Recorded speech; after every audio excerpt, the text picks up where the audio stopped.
వెళ్ళండి ఉడికించినవి శనగలు ఇలా నానబెట్టేసుకుని ఇగో ఇలా ఉడికించుకోండి. ఆ నీళ్లు విడదీసాను. ఇలా వేసుకుని దీంట్లో చింతపండు కూడా వేసేసుకున్నాను. ఇది శనగలతో చారండి. ఇది ఇగోండి కొత్తిమీర ఇందులో వేసుకోవచ్చు. ఇది కొత్తిమీర, ఇది పచ్చిమిరపకాయలు కూడా వేసేసాను ఇందులో. ఇంకేలేదు దాంట్లో పోపు ఇదిగోనండి. మిరపకాయలు, ఆవాలు, జీలకర్ర, ఇంగువ, ఎండుమిరపకాయలు ఇవన్నీ. ఇందులో టమాటాలు కూడా వేస్తానండి. ఇప్పుడు ఉడకబెట్టాను కదా, ఆ ఉడకబెట్టి వాచేసేయండి. వాచేసి ఆ నీళ్ళు పారిపోసుకోవాలి. చారు వేసుకుని టమాటా ఇంకా ఏదైనా కూడా వేసుకోవచ్చు. అందులో కొత్తిమీర అన్నీ వేసుకుని ఉప్పు అది వేసుకోండి. ఇవ్వండి దానికి తాలింపు వేసుకున్నాను. ఇది పోపులో వేస్తున్నాను అనమాట. ఆవాలు, జీలకర్ర, మిరపకాయలు, కరివేపాకు, ఇంగువ వేగిందండి పోపు. ఇందులో వేసుకుని ఇలా వచ్చినాయి కదా పిల్లలకి పెడితే చాలా బాగుంటుంది. బలం కూడానండి.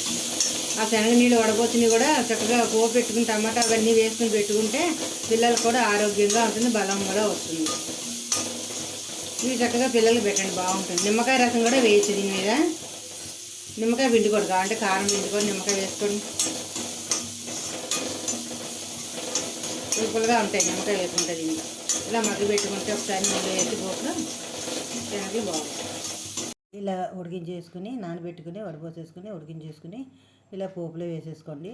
ఉప్పు అందులోనే వేసుకోండి. శనగల్లో ఆవాలు, జీలకర్ర, ఇంగువ, కరివేపాకు, ఎండుమిరపకాయ వేసుకుని పోపులో వేసుకుని ఇవ్వండి. లెక్క పైన కావాలంటే కొత్తిమీర వేసుకోండి. అంతే అండి. పిల్లలు పెట్టండి, చక్కగా బలంగా ఉంటుంది. నీళ్ళు కూడా పారిపోకల చారు వేసుకోవచ్చు.